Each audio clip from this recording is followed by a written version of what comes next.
So, God's power over nature. Anyone want to say something before I start boring you? Anyway, are you Andrew? But did you get anything from reading the chapter that you just really... I didn't think, I lost my place. I didn't expect to get much out of it, being that it was, part of it was about natural disasters. Okay, but I read on, and there were some things that I highlighted. I think hold on, you mentioned the disasters.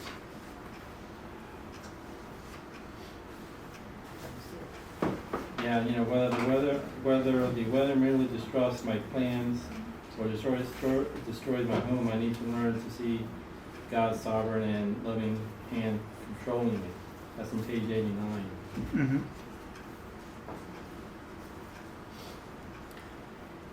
That one I think is very applicable to us. Maybe especially this year with the worse winter than usual. Get used to it, it's gonna be gone. Yeah, and this is what I was getting at, which caught me by surprise. On page 88 at the bottom, when we complain about the weather, we are actually complaining against God, who sent us our weather. We are in fact sinning against God. That caught me off guard. Mm-hmm. I never saw it like that. I don't complain in a way where it's emotional. I would just say, it's raining, it's gonna be a lousy day, that kind of thing. Mm-hmm. But I don't curse God because of bad weather, or just curse because of bad weather. Yeah. But that threw me off guard, and that's what something that I didn't expect to learn. Yeah. And yet, if we do believe God is sovereign over the weather, and you guys have all heard me complain about the weather.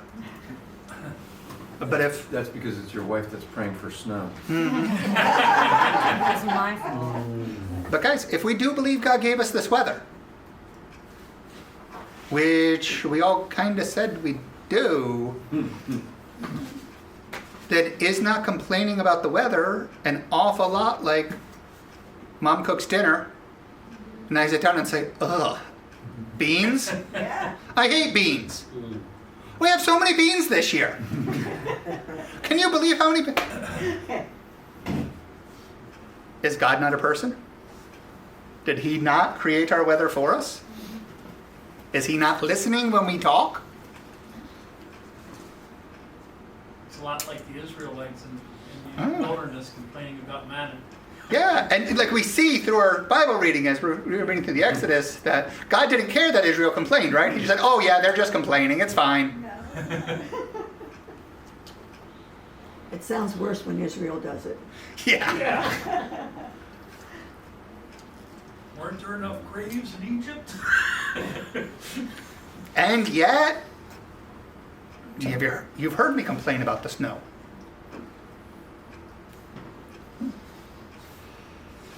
Other thoughts?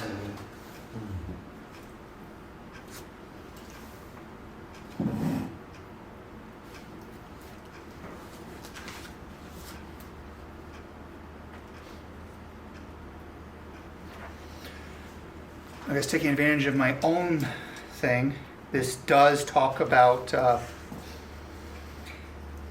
illness with this. And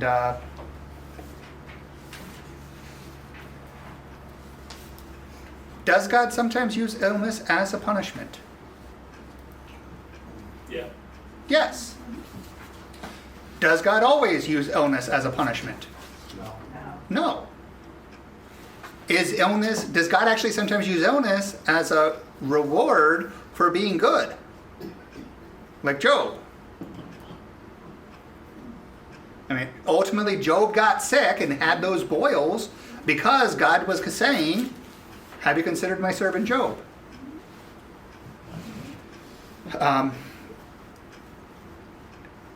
And I feel like he kind of glossed over those two aspects of this when he was talking about the health. It is good, of course, when you are ill to stop and reflect and see if God might be getting your attention. But when is that ever a bad thing?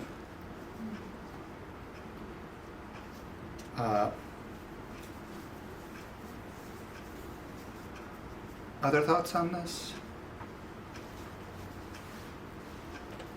What about the grief?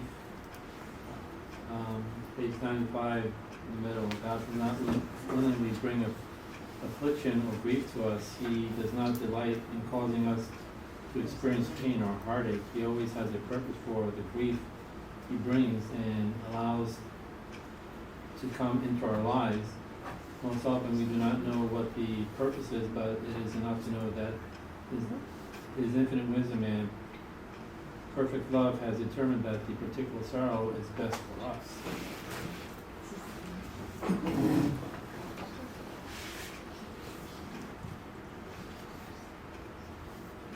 talked several times about experiences I've had that turned out to be positive. Yeah, So Good point. very good point. And we don't always recognize it in the sense of I can point out this was positive because A, B, and C. But sometimes I can still look and see, yes, this was done by a loving God. It does say that the ultimate cause of all pain and suffering must be traced back to the fall.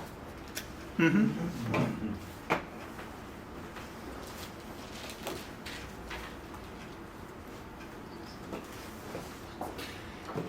And that is part of the struggle we have with this. Is God sovereign? Well, yeah. It was, he saw. But then how does the fall interact with that, right? So is then not God's fault, it's the fall's fault? Because God's not sovereign over the consequences of the... No. But at the same time, there is a sense in which it is, we live in a fallen world.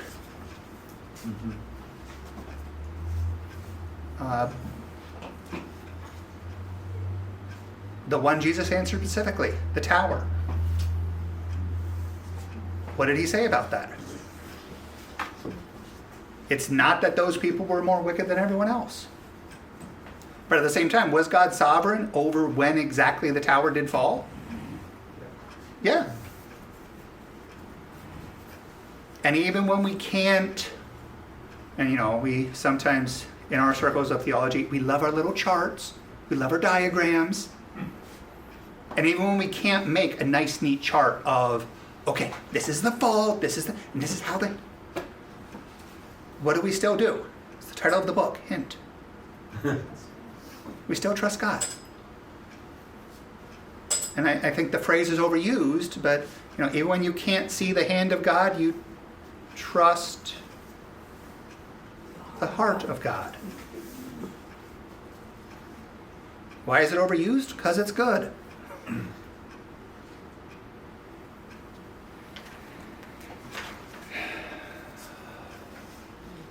Anyone else before we start looking at some specific questions? I'll add something to what Eduardo said. There's so many reasons why God allows life to happen to us, although I would love to live in perfect comfort in a perfect climate and all that. But 2 Corinthians 1:4, it says how God comforts, who comforts us in all our tribulation, that we may be able to comfort those who are in any trouble with the comfort with which we ourselves are comforted by God. Sometimes God allows hard things in our life so that we can comfort others. And could you imagine if I don't know, if our lives were perfect in some way, and then people were having trouble, we'd be like, oh, I don't know why, I don't know what you did to have that happen to you. We wouldn't have compassion on others, and we wouldn't want to help them. But sometimes when we've been through stuff, like that's how our grief share started, when Bonnie lost her husband. It's a great ministry. But sometimes something bad happens and a lot of good things come out of it. Although it's hard, God has a better plan in the long run. And then even, I think, one of the worst things would be death. When you're gonna be in heaven, even that isn't the worst thing. You're just in heaven sooner.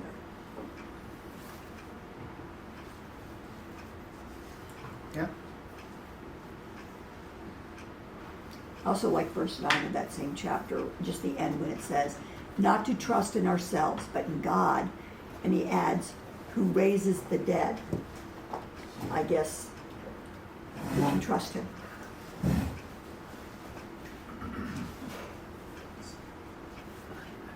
Something that brought this chapter home, verse 96, just one sentence there.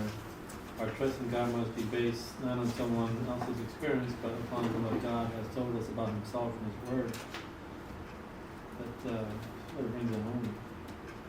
We can discuss it here, and we need to endeavor to know God by reading the Bible. Good. Yes. Very good point. Because phrases like trust the heart of God, they get pretty cold pretty quickly when it's you that's in the midst of suffering. The Word of God, that lasts a little longer.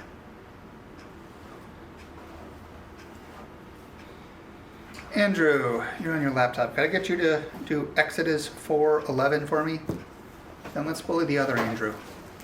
Can you grab Isaiah 47:11? He's not on his laptop though. No, he's not. Ready? Yes. Okay. Exodus 4:11 says, Then the Lord said to him, Who has made man's mouth? Who makes him mute or deaf or seeing or blind? Is it not I, the Lord? All right.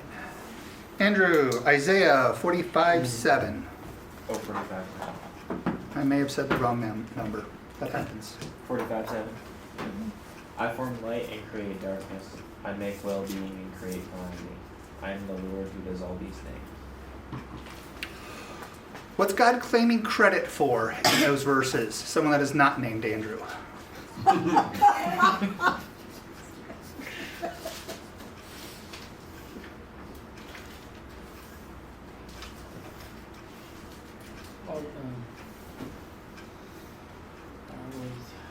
Can you read it again? Yeah. Would you actually both mind reading again, Andrew? Yes, then? I would. I'll do it anyway. Then the Lord said to him, Who has made man's mouth, or who makes him mute, or deaf, or seeing, or blind? Is it not I, the Lord? I form light and create darkness. I make well-being and create calamity. I am the Lord who does all these things. Actually, I'm going to do the teacher thing and ban Eduardo for answering too, because he's given so many good answers so far. Someone whose name is not Andrew or Eduardo. What is God taking responsibility for here? We're all things. Everything. We're all things. All things. Some specifics. Human nature, people. People, Calamity. calamity, The infirmities. the infirmities.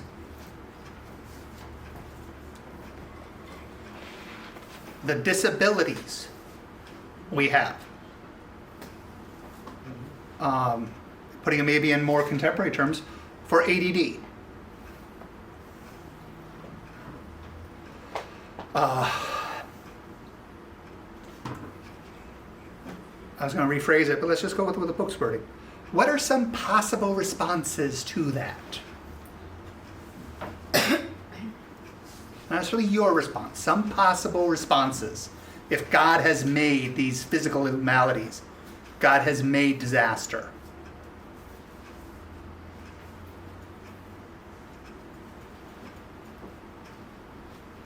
You should accept it.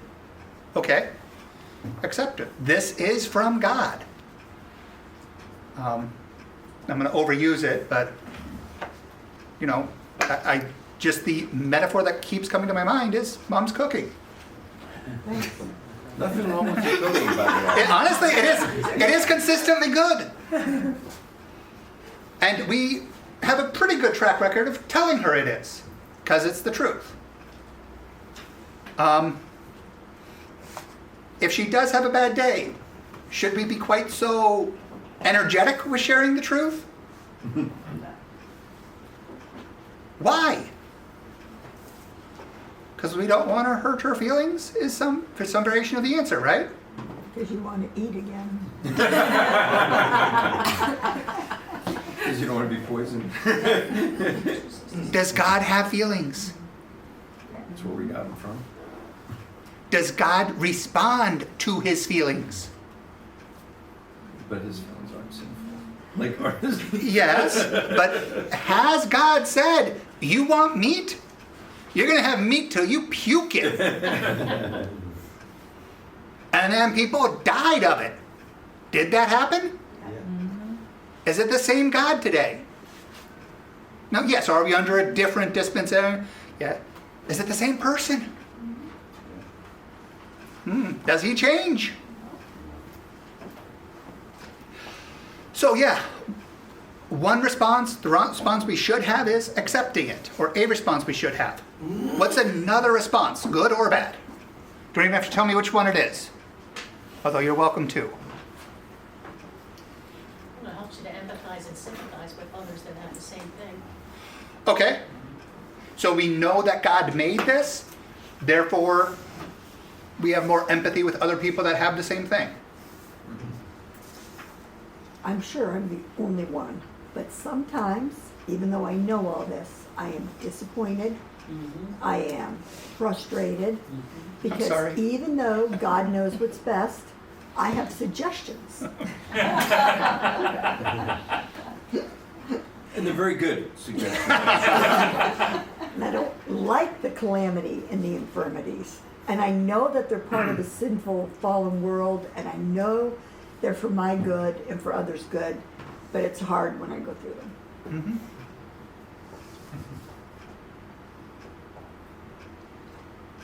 So reading between the lines of your answer a little bit, one possible response is, I tell God how he should do it. And then I'm very upset when he doesn't do it my way. Right. But I do it in a very prayerful way. Because he doesn't hear you unless it's a prayerful manner. Yeah. His response is often, I'll take it under advisement. Yeah. We ask it as a question. God, don't you want to give me a new car? Don't you want to give me a new job? It works better that way, right? What's another possible reaction? The book of James is in my mind. Well, it's not easy to do this, but you should be grateful, even for calamities. Wow, that's a good one, Joe. Job, I think that Yes, story was brought very up much recently. easier said than God giveth and God taketh away. So that even in those situations, be grateful. I feel like that's something Christians ignore a lot, is Job's response. Shall we receive good from God and not evil? You can't say that. And then, that excessive display of grief. Shouldn't you just be trusting God and, putting on a stiff upper lip and pretending everything's okay? And yet, God sinned not. Of course God sinned not. Job sinned not. Even as he was loudly, repeatedly expressing his grief for the whole world to see. Because even what you were quoting, it's a complaint. The Lord gives and the Lord takes away. The Lord took this from me. And that should make us nervous, except for, what did he say after that? Eduardo? Blessed. The Lord gives and the Lord takes away. Blessed be the name of the Lord. And as long as that's how we're ending it, there's some room for saying, I hurt. Sorry, that might be a bit of a pet peeve, especially when people ignore that. I don't think there's a legit answer to see, or rather the answer is too obvious. But what response do we choose to realizing that God made us the way we are, especially the things we don't like about ourselves? And that God made Dad such that despite him taking such good care of himself, he keeps getting these upper respiratory things. That God made it so it's very hard for us too. Very easy for us too. Can we still choose our response? What should we be choosing? And how different would our lives look if we didn't just give the right answer in prayer meeting, but we actually chose the right response, even if not 100% of the time. But we still make the right choice over and over and over again. That when it's hard to choose the right attitude, we see that as a greater act of worship, because that's what it is. And we don't see it as an excuse, because that's not what it is. All right. I picked on the Andrews. Can I get a volunteer for John 9, 1 through 3?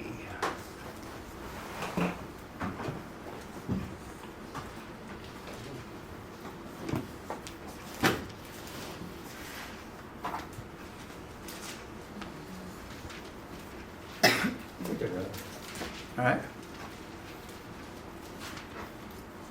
As he passed by, he saw a man blind from birth. And his disciples asked him, Rabbi, who sinned, this man or his parents, that he was born blind? Jesus answered, Jesus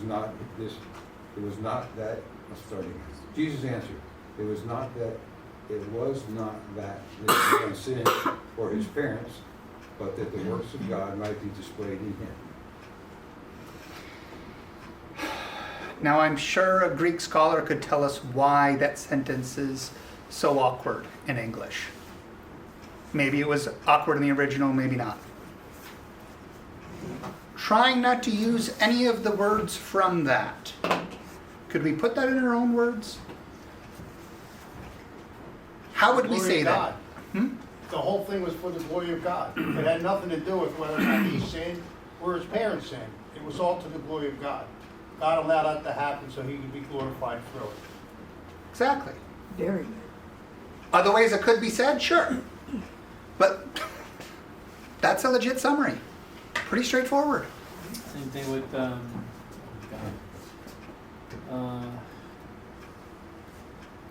forgot his name. I forgot his name. I'll describe it more. Lazarus, God. Yeah, same thing with there. It's for the glory of God. Part of the cool thing with Lazarus that you brought up is he actually didn't die.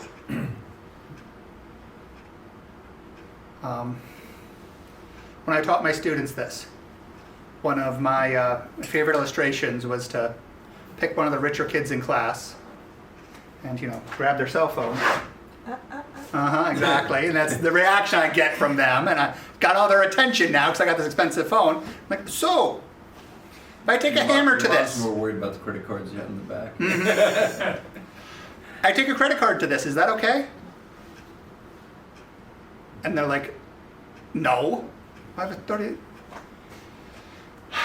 then I ask them how much the phone was, and usually I'm shocked by how much these parents are spending on a phone for their teenager in high school, middle school.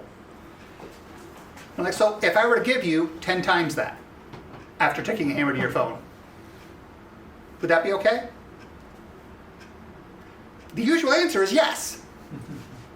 Your phone's worth $800. I hand you $8,000. You'll go buy a new phone. Stuff will transfer over just fine. No complaints. Oh, I will. Got my pictures in it. They're Honestly, backed up. they should transfer. But you understand the concept I was going for with the kids. Yeah. All of a sudden it's okay, because I can make it right. Well, how would that apply here? How dare God make this guy blind just for his glory? Well, he's able to, awkward phrasing, but he's able to make it right.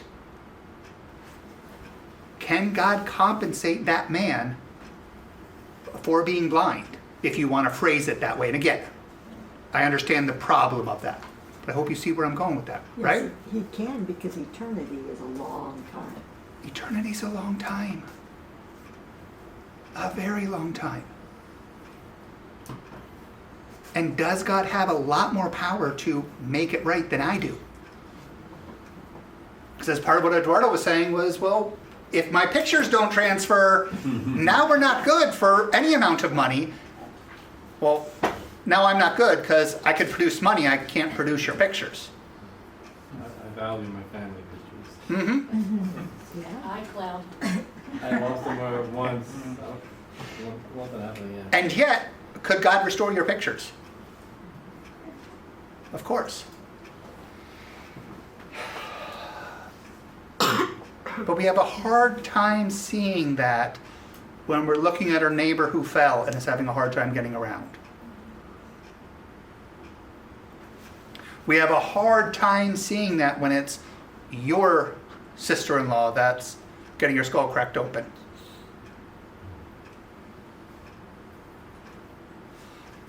You have a hard time saying that when it's your relatives that are going to the night for the C-section and you're like, oh boy, that just should have a special place in your heart. The most defenseless of us. You know, you brought up something there. Having worked in the Philadelphia area for 16 years, coming across the homeless was a regular thing.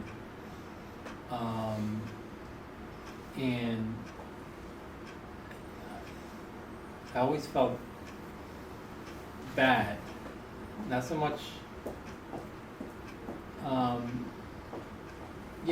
for them and for me as well. Like I want to help them, but I can't, and it bothers me. But we're talking about this from a different angle now. You know, it's God's will. Mm-hmm. So I shouldn't necessarily feel guilty. I think that's my understanding here. Yeah. Now, we don't use that, of course, as an excuse to not help others. Right. But frankly, especially when you're talking about the homeless, what a lot of people call helping them He's not. is not helping. And, we saw a lot of this in Cambodia. A lot of poverty, a lot of causes of... Sometimes as an outsider and as a foreigner, you see things a little more clearly. Because it's not, you don't come in with quite the same biases. When you can't help, you pray for them, but you know God is just. And you don't have to know why that person is homeless. You don't have to know what choices they're making or not making. Doesn't matter. You treat them as Christ would, but then the ultimate responsibility, you're trusting God. You do what you can, you recognize what you can't. Yeah, it's always been a difficulty at the moment. I remember when I was a child, and I'm not I have a bad memory, and I remember very little of my childhood. But there's one image that just stood with me all these years. A man came to our apartment. It was dark. I think it was very cold, and he just was asking for money. Mm-hmm. You know, and my father was, you know, graceful, and he gave him some $20 bill. And then my mother, she smacked him in his back. What are you doing? And then I realized that he had you know, back then people drank bottles of alcohol and covered it with a brown paper bag. Mm-hmm. You know, so They that still do that. I don't see it anymore. People don't drink; they just do drugs now. At least in Philly. And they don't hide it. And so that stood with me all these years up until now. And so I always struggled. You know, should I help them? You know, my father wanted to help. Should I not help them? My mother said, "What are you doing? Crazy? He's just gonna go drink." Mm-hmm. So I struggled with that all these years. And you know, now that we're reading this book, you know, there's probably reason behind all that stuff. And on a practical level, that's one of the reasons we do so much through the Helping Hand Fund. You give your money to the church, and then when someone comes to you with a need, you say, go talk to a deacon. Yeah. You're not turning them away, but go talk to a deacon, and that helps.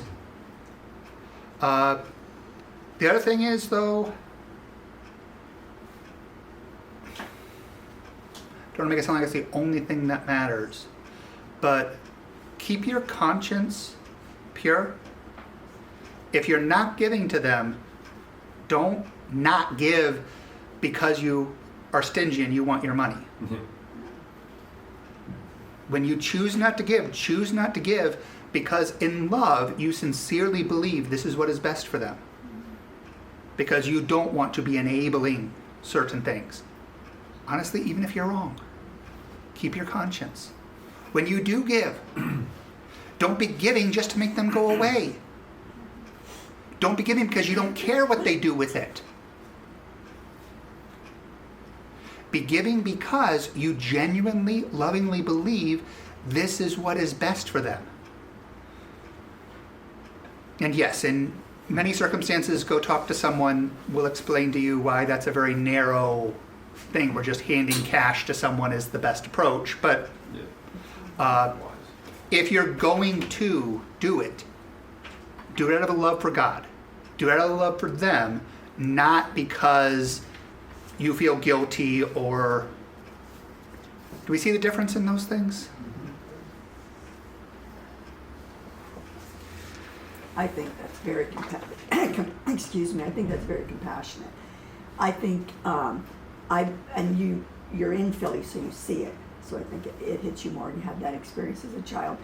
I think something similar too, but with I think of Ukraine, or I think of even when Tina comes back and she talks about the Philippines, and I see poverty or Cambodia, and I feel so rich, and I think how hard it is for other people in other countries and stuff, and you wonder, am I giving enough or doing enough? And I think about that, and we need to do what we can.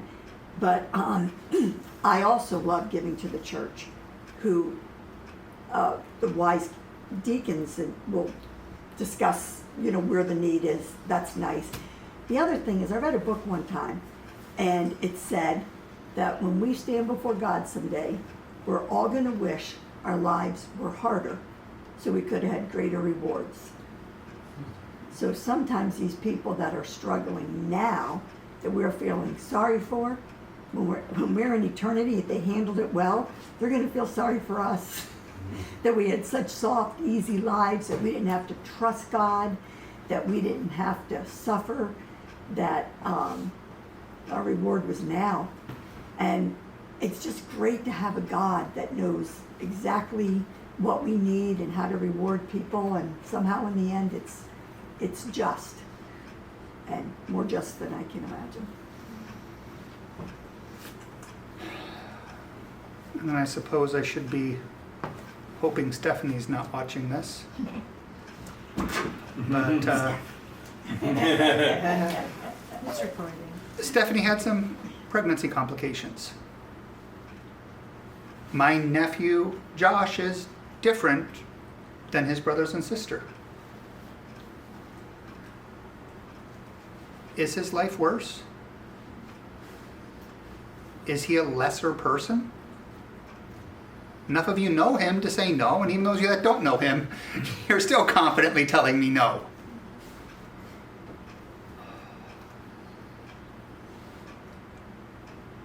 Why is he like that? Is it because they didn't tell the doctor in time? Is it because the doctor was on vacation? Is it because the surgeon wasn't quite at the top of his game? It's because God made him special. It's because God made him special. Is he going to be embarrassed by that and frustrated by that throughout his life? Yes. Should he be? No. Now, of course, it's easy for us to say that. Does that make it less true?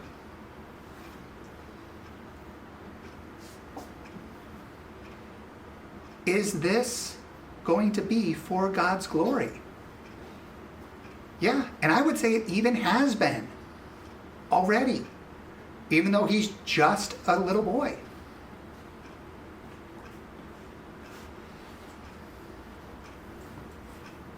And I guess it's a lot what like Mom was alluding to earlier. We will all stand before God. And we'll be rewarded on the basis of how God saw us, not how the people around us saw us. And is it probable that God's going to look at Josh and say, with what you had, you did so much more than your Uncle Eric did. Here is your big pile of rewards compared to him. Yeah, is it even likely? Yeah.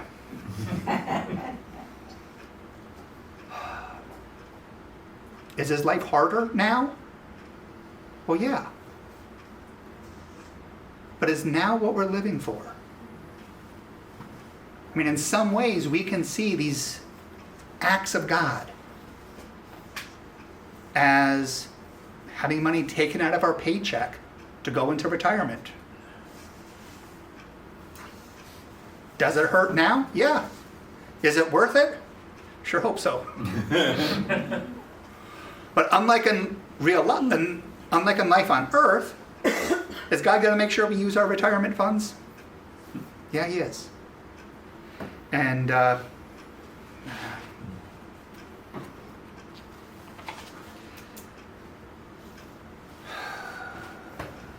don't want to necessarily do another jumping around. Unless anybody want to dispute that God is in control of conception? Do we need to proof text this? Go with no.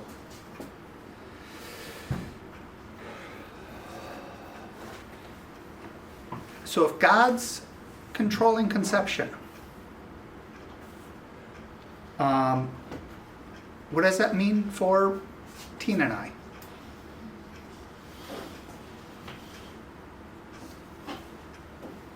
What are the implications of that?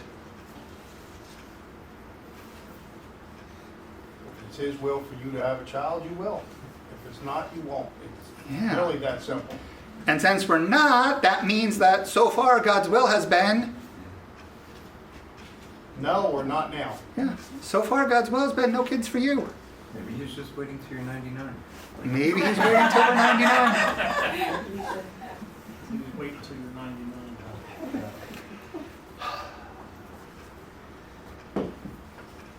Is God depriving us of a good thing? Mom says no. He just has something else planned for you. Mom says God's not depriving us of good things. Does that say something about me as her kid? It could. Well, our kid's a good thing? Listen. Yeah, At times. at times. Yes. So by God saying no kids for you yet, is God withholding good from us? Why not? Because he has your best plans and your best thoughts in mind, or not your thoughts, but he has the best plan for you, and that's not his plan right now. Well, our plans are not always his plans, Yeah. but he knows better.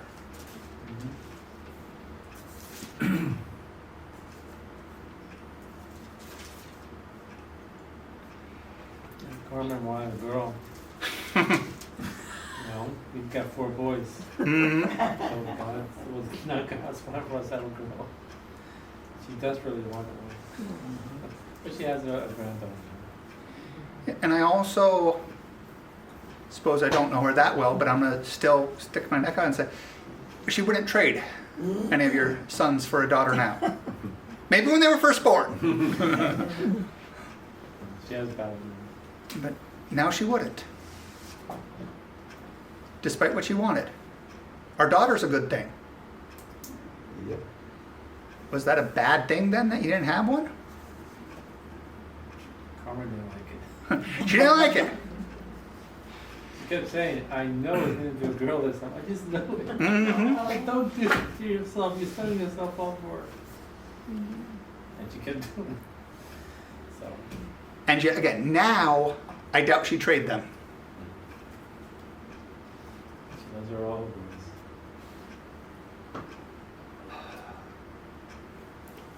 I don't see how God is ever going to make me understand his hand in this.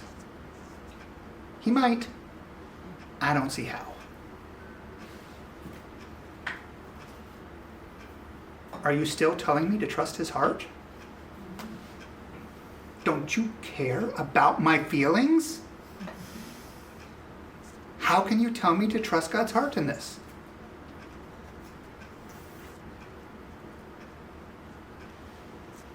Well, that's what the Bible teaches, yes? Even when it's personal.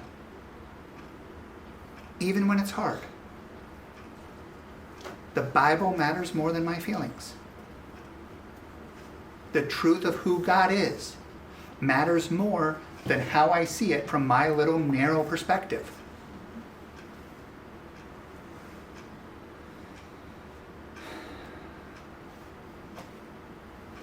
So, let me put someone else on the spot. Anyone willing to describe an experience in their life that caused you, at least temporarily, to doubt God's control and ask why?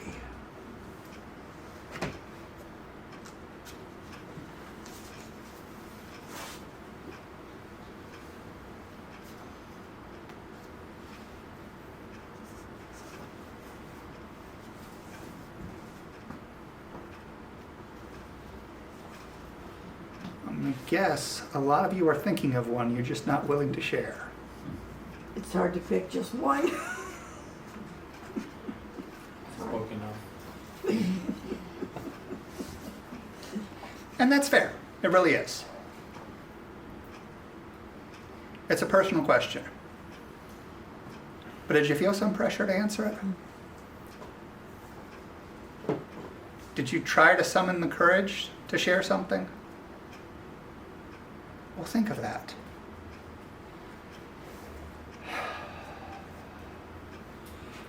Without maybe the details, because they're pretty raw. Did you get any answers?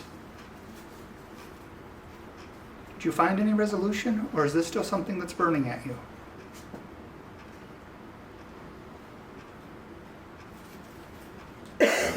Or have you all been living much more charmed lives than I'm assuming? Anyone want to share something they learned?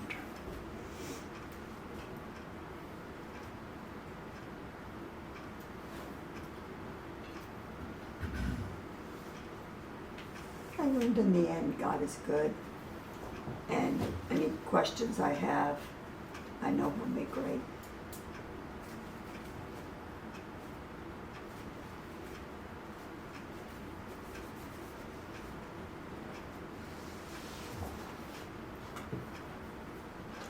I know I learned some humility. I'll share more than I'm asking you to, but I promise, Tina, if we can't conceive, we'll adopt. If we can't adopt, we'll do found family, but we will have children. Well, haven't conceived, haven't adopted, and the whole found family thing, not a whole lot of kids around here to find. You got a Should- dog? Yeah. Shouldn't have made that promise, should I have? Could have put some, if the Lord wills, we will live and buy and sell and. Huh.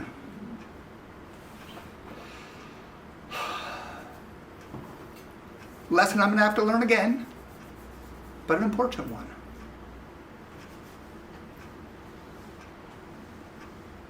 Anyone else?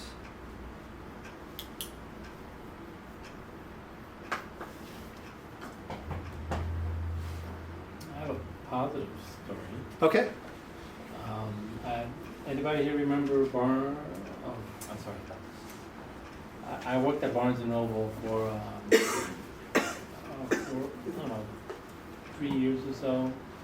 Back in the 80s, I think back in the 80s. I remember a song from that Mexican girl on the radio. What's her name? I forget her name. But that's what it was when that song came out. There was a particular book that stood out to me. It was an archaeological book about findings as it relates to Christianity. And I wasn't as close to God then as I am now. But I guess I was on the road way back then. I just didn't realize it. So I got the book, and I didn't read it immediately. Time passes, weeks, months pass. I still didn't read it, and I probably still have it, and I never read it. There was one morning about, 5 years ago. I was lying in bed, and the book was on the shelf, and I had a realization. Between then, when I first got the book, and decades later, when I realized that I no longer need to read the book. And I felt I had this feeling, like it was, I don't know, the Holy Spirit working in me, but I had this feeling. I was like, wow, I bought this book because I wanted to read it and learn about, from a scientific standpoint, about Christianity. Mm-hmm. But then between then and that morning when I had my final thought about that, I had gotten closer to God, and I told myself, I don't need to read it anymore. Mm-hmm. And that was a very fond memory. That's God was working with me in some way. I don't know, Mm-hmm. but that was a very fond memory. I started. I had a goal of reading something to get closer to God or to learn about God, and then I never read it.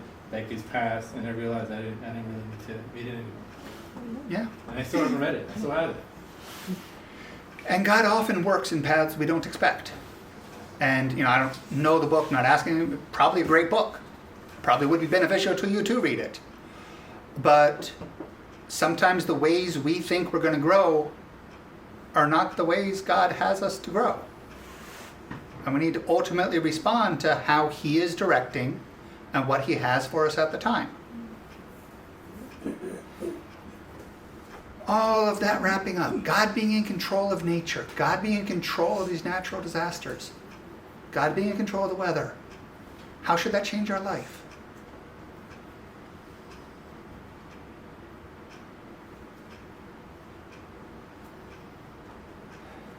I think for me, the biggest thing, we're not victims.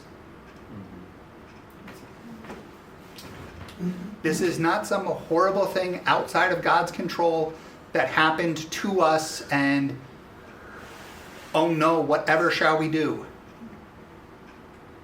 I am cranky because we got snow, but I still had to go into work, and come on, at least let me work from home. There's no reason why I can't. Everyone else work from home.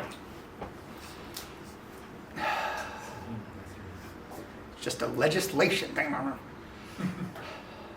But I'm not a victim. God chose this for me. That means I'm not whining about it. That means I'm not helpless. That means I have a mission in this. This means that through what God has denied me, through what God has brought into my life that I don't want, I'm going to grow closer to Him. I'm going to glorify Him. Possibly just for one spectacular moment, possibly for living a lifetime of small things. We're out of time. Ask Andrew sometimes for some stories about people he knows that don't complain. And that, just the fact that they don't complain, is a powerful testimony of God's working in their life. Well, I could not complain. I mean, I do complain, but I could stop. But even if I did, nobody would look at me and say, wow, why don't you complain? I never hear you complain. They're not impressed with it because, frankly, looking at my life, despite what I was just complaining about, I got a pretty easy life. I have a good life. Why am I whining about a kid when I have the wife I have? Really shouldn't be. Other people, all they have to do is not complain, and you're like, wow, there's something supernatural going on there.